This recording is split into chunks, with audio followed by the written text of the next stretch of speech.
Hello. Welcome back. It's been a while. I keep on saying that on every video. I've been pretty bad with everything being summer and that, just doing loads of bits and pieces, running around. And in all fairness, I've been taking a step back from the retro collecting stuff at the moment, simply because at the moment my collection is in a good spot, so I'm kind of just waiting for special pieces to come up, so I haven't been able to make or purchase as much cool stuff as I'd like to. However, I do want to go back and start doing more of the retro game shop tour that we did last season, going to Yorkshire and stuff. So last year, so hopefully a few more of those videos will be coming up. But I thought I've got a few little pickups which would be nice to show you guys, and I've thought it'd be nice to discuss emulation and things in general. So let's just go from the top. So the first pick I wanted to show you guys, I don't know if you remember when I went to the Birmingham Games Fair, I saw this Bayonetta special edition on the shelf, and as soon as I saw it, some other dude also saw it, and he reached straight for it, and he's like, how much is this? Guy was like 70 quid. He's like, yeah, I'll take it. And I was like, it looks fantastic. I don't know if you can see it very well, but it's got this gold foil. It's English-French version. Don't know much about it. It's got English on the back, and it's got English on the front. Like I said, it's got this big box, which is also nice, always nice. Comes with this little thing. So if you look at that, I mean, it looks pretty cool, right? Wii U special edition. I think Get Retro mentioned that Wii U at the moment is, you know, a good time to start collecting and, well, to be picking up bits and pieces for the Wii U because of how undersold it all went. You got this nice velvet lined box with both games. That's quite nice. It's this little manual built into the door. Maybe I'll lift it up a little bit. So yeah, I mean, like I said, when I saw it, I thought it looks fantastic. And the bloke at the Games Fair paid 70 cash there and then, and I got it for half that. It's 35 quid, which I think is pretty good for what it is. Nice little steal. Unfortunately, on the Billy bookcases, it doesn't fit. So even though it looks fantastic and I would like to display it, I just can't at the moment. But a nice one to keep for the future when the games room evolves. Ooh. So yeah, happy to add that to the collection. Next one, I can't remember if I actually spoke about it, but I definitely posted about it on Instagram. It may have confused me a little bit. I finally rebuilt my Game Boy Advance SP. So this one, I think I have already spoke about it. So this one was from my nephew, who asked to change the motherboard because the charging port wouldn't work. So we got that switched over with Retro Repair Bear. I put this nice 25th anniversary housing on there. I thought that would look quite good on the Mario display, and I took it on holiday, and while I was there, I've got one of those dodgy all-in-one carts. If it wants to focus. Nope, it doesn't want to focus. I've got one of those 269 games in one cart. Most of them are NES games, I don't know why, but it does have the Game Boy Advance Pokemon suite on there. So I was playing Emerald while on holiday, and that was good fun. But when I play the Pokemon games, especially because of how much data is involved, I always like having the big book guides. So I picked this up on my return. I thought this would be great. Zoom into that. It's got the foil cover. You can see Rayquaza in there with the green shine. It matches like the style of the actual box art and the box style. So I think it's fantastic. Other than the walkthrough of all the villages and the towns, all the trainers, I like them because it tells you all the movesets and evolutions of all the various Pokemon. So I like having these. I think they're quite nice and they're cool to have alongside the mainline games. This was quite pricey, but I didn't see many of them up there. I think it was like 25, 30 quid or something. But yeah, something that I quite appreciate, so yeah, happy to add that.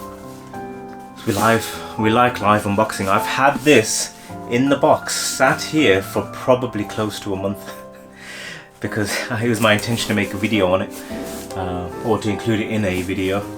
So as usual, I will fast forward now, but you'll see the unboxing.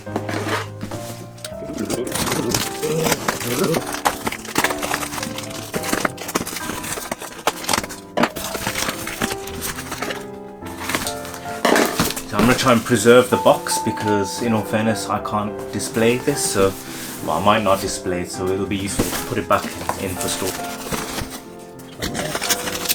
Given by its size, you can probably guess what it is.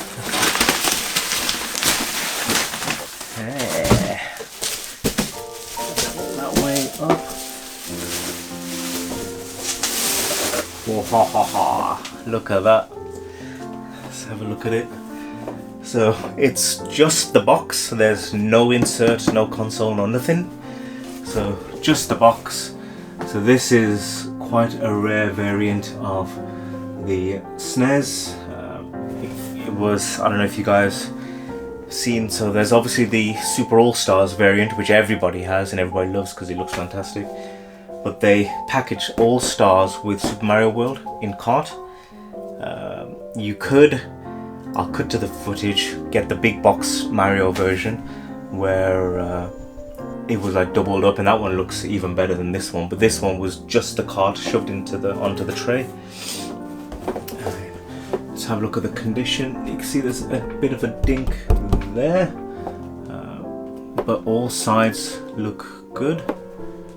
This side looks good. So let's check the tabs.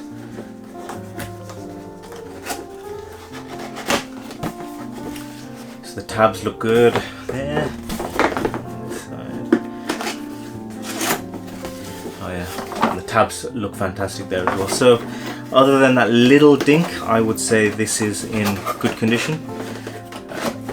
Yeah, I would describe it as good, other than that little bit there, which I think for something this sort of age is par for the course. There is a crease straight down there and another one there, which is a shame. But in general, I'm really happy with this.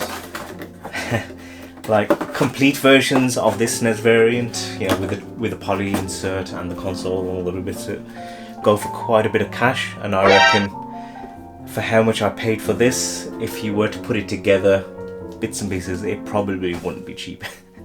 So I wouldn't say I got this for a steal or anything. I'm not going to disclose how much I paid out of embarrassment. But yeah, I think it's worked out quite well. I mean, I think actually it would look quite nice on display, this. So I may reshuffle the display up above. I'll cut to that now as well. So yeah, maybe I'll take down the with free game version and put this one up instead, because I love this artwork. How good is the art with Mario on Yoshi riding in the background? It looks fantastic. I did get thinking, should I update my console box collection display anyway, just to get rid of some of the smaller stuff and just put out these ones, because I had to take down my Street Fighter 2 Turbo variant, and I love the artwork on that. I think it looks fantastic to make space, so I might update the whole thing just to simplify it a little bit. So yeah, watch that space. But yeah, really happy to add this to the collection. I'm tempted to get a reproduction poly insert. There's an eBay dude that sells those, and then yeah, I'll just complete the SNES in bits and pieces as you go along. Get Retro always tells me that this version of SNES was a little bit special because it's got like a better sound chip or something like that. He keeps on banging on about it, that he's got one fully complete and original. Yeah, see, it says model number 001A. No, if it'll focus in on that, no idea. 001A. Let me know in the comments if that's true. Is 001A a better SNES version that I should probably try and find just to complete this properly? Okay, it's last two bits for this video. I don't know if you guys remember when I picked up this red 3DS XL from Facebook Marketplace. Some dude was selling it really cheap in Warsaw, so I had to do a bit of a drive. It's a red 3DS XL new, which I don't think it was available in the UK, so this is It's an American 3DS XL, which in principle I think is really nice. It is a little bit scuffed and battered, but overall it's okay. But when I got it, the card reader wasn't working, so he sold it me for like 60 quid, which was really cheap, right? For a good condition, brand new, the new 3DS XLs. Obviously, without it being able to read cards, it was kind of pointless. And then it was updated to the latest version of software, which meant at the time there was no hack exploit for it, but I just waited for it. I sat on it for probably over a year. It's just been on the shelf collecting dust as everything else is, and I had a look, and yeah, now there is a hack exploit that you can do for the latest version of the 3DS XL firmware. So I hacked it. It's dead easy. There's a website that you can go on which literally gives you all the stuff. You walk through it and it makes it really easy. You need a SD card and you can just go in there and put on your various games and bits and pieces which you've acquired by the various methods, and yeah, emulation is bad. Well, moving on. But yeah, so that's quite a nice thing to have. I didn't want to use my, I don't know if you can see it there, in the middle there I've got the SNES 3DS XL right there. I didn't really want to use that one as my gaming one because that's really valuable. So to have something like this, which is already broken, American, not in the best condition, and it was only cheap, it was £60, just to be able to take this on holiday as opposed to taking something like this on holiday or use on a weekend or wherever, I think is really appealing. So I'm glad to add that. Last but not least, the purpose of the video, I guess, is an emulation, ironically like a hypocrite, an emulation machine I ordered a long time ago, purely because I like the look of it and the size, form factor, but it never arrived for a long time, so I was waiting for this for ages. I thought I'd do a little bit of a review of it for you guys. It is a Miyoo A30. It came in this little box, so not the best packaging, unfortunately, and it had just like cheapo packaging in there, so that wasn't great. It's listed as a red MP3 player for customs, for obvious reasons, but it's got its value of £38, which I thought was interesting. And it came, and inside there, you don't get a box, it came in just this little carry case, which in all fairness I appreciate, because what are you going to do with a box really for something like this is you're just going to chuck it, right? This is obviously worthless, I kept it just to show you guys. But to come in a little travel carry case as its packaging, I thought was very clever, because it means that you get 2 for 1 for its usage. That's a nice little touch. I just noticed the zip. It's not going to focus, is it? The zipper is a little controller, so that's nice. Miyoo A30 branding. You crack this guy up, and inside it comes with USB-C cable. It comes with a USB-C audio adapter, because there's no 3.5mm jack, which is a shame. But then wrapped inside there is an instruction manual. You can see the inside is quite good. It's got this little pouch there, and it's got the straps inside. The version I bought was the Famicom version, so to kind of mirrors or pays homage to the Game Boy Micro Famicom Special Edition, which I quite like, and it's front and back. So the back has got that same burgundy type red, and the front has got that nice okay, to focus, you know, brushed steel gold kind of finish on there, which is really good. It's a USB-C, like I said, only device. Hold down the on button, he says, to power it up. Yeah, there you go. Hold down the on button to power it up. Blue light comes on. It's not going to focus on this very well, is it? And that is a shame. Come on. And then it fires up. It's got RetroArch for you guys that are into the emulation stuff. So it's got the RetroArch engines running on there, so you can install the various types of engines on there. The reason why I really wanted this one is the last one that I bought was the Retro Flag. I don't know where I've put it. The Retro Flag, and that basically just plays D-pad only games. Whereas this one, you can see, has got an analog stick, and what that means is it does in fact play some PlayStation, some N64, and I think even some Dreamcast. Let's have a look. Yeah, so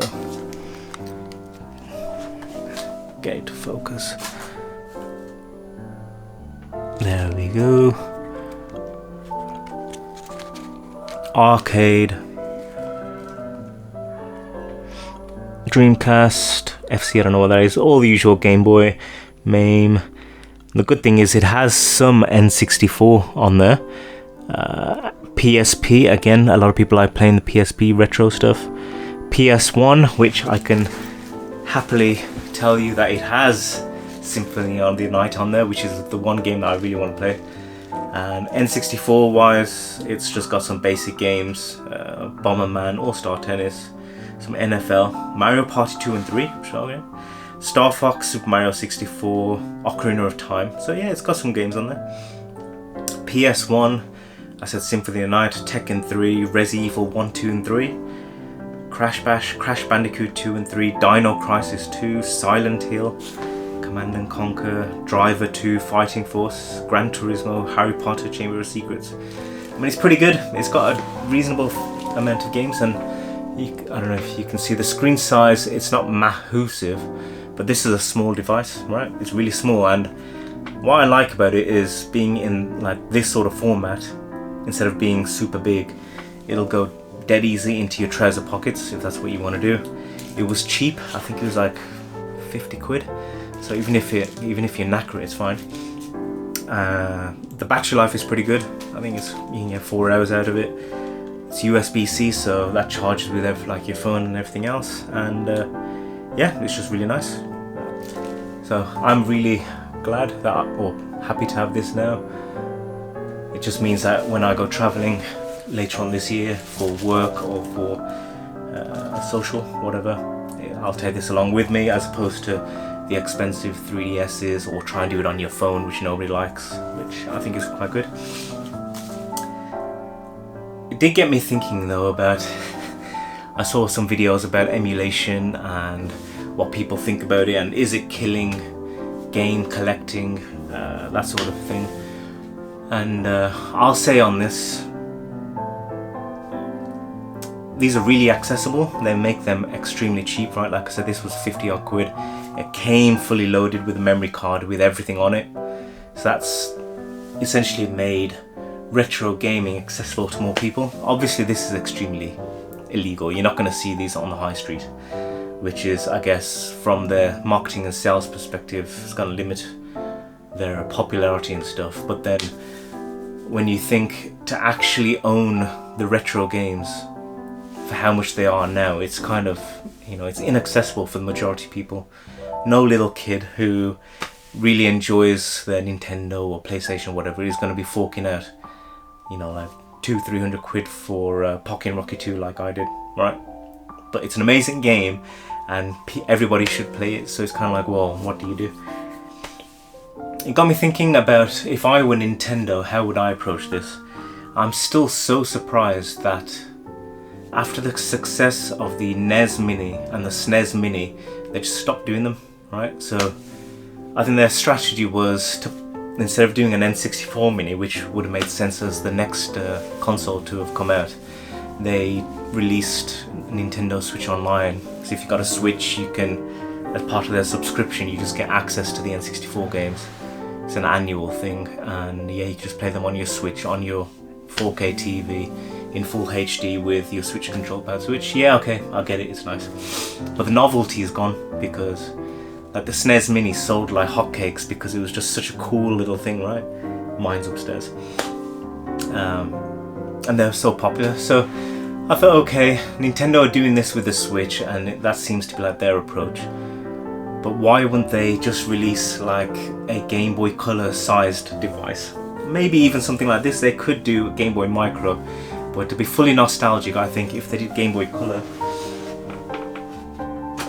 right, this size, if they did a Game Boy Color with a modern screen, fully color but high resolution backlit, built-in battery, USB-C charging, Bluetooth and wireless, and they just fully loaded it with the Pokemon games, the Mario games, the Fire Emblems, everything up to Game Boy Advance, and they just put a price tag of 80 quid on there at Christmas. Can you imagine? Everybody would buy one, right? If you could go into Tesco's or H&V and they'd just be there as a stocking filler for 70, 80 quid. You just have one, and I think it's just sad really that we have to resort to this sort of stuff, which is unofficial, Chinese made, probably not the best quality, but good enough. But the actual game developers and Nintendo, all the people that actually did put the hard work to marketing and making the games are missing out. And they're missing a trick. So yeah, although I don't condone emulation, I understand why people do it. Obviously I've done it now with this, although I would argue that I am trying to collect proper. So Nintendo, if you're there and you're listening, pull your fingers out, give me a call, I'll develop it with you. Let's come up with a Game Boy Color Mini for Christmas. Alright, so that's what I've got for you guys for today. I'm a little bit busy. I'm going to a I'm going to a Classic Mini Games car show later this afternoon in Himley Hall, so that'll be fun. Coming up later on the channel, I'm going to do a WWF type music video rating thing, which I think will be quite nice. And then yeah, there's a few shops around the Stokey area that I want to check out. So yeah, if you stayed this long, thanks for hanging around, and I'll see you on the next one. Catch you later.